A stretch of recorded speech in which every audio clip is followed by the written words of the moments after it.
what it, y'all? It's C-Mac and I am back for another video. Today, doing an Air Force custom. But first, I want to show you guys the shirts that I made to go along with these shoes.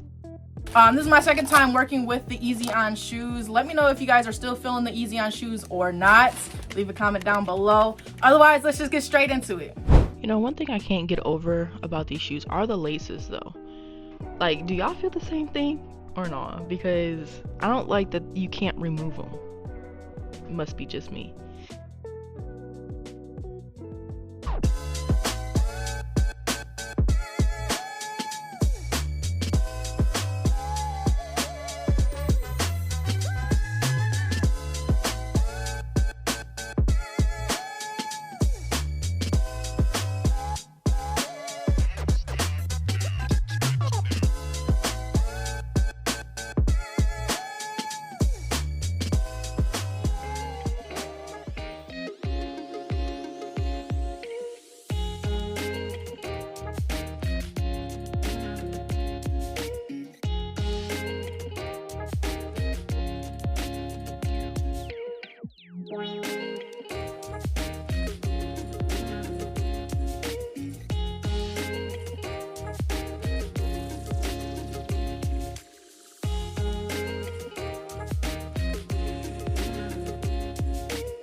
For this fabric, I did want to mention that I did make this fabric myself. So if you guys are looking for custom fabric, make sure to inbox me or DM me on Instagram at cmac.31. I can make any design, any cartoon, any print, literally anything on a piece of fabric. So hit me up if you need some custom fabric.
got the finished product. We got the Minnie Mouse shoes. We got the patch, the fabric, the name, all the way around. Let me know if you guys like these. Again, if you guys are liking the Easy-Ons, the rope laces work just as fine. They just kind of come off. So I'm like, I kind of lean towards the Easy-Ons. I know they would be easier to get on to some babies' feet. But like I said, if you guys did enjoy, if you guys want me to walk through anything that I didn't do in this video, please let me know down in the comment section. As always, drop that like, comment, subscribe, share. Stay positive, and you know I'll be back for more videos. Bye. Get out your feelings and get it yourself. Might got the same shoes, but you ain't gon' step. That shit that you just put out, you could've kept.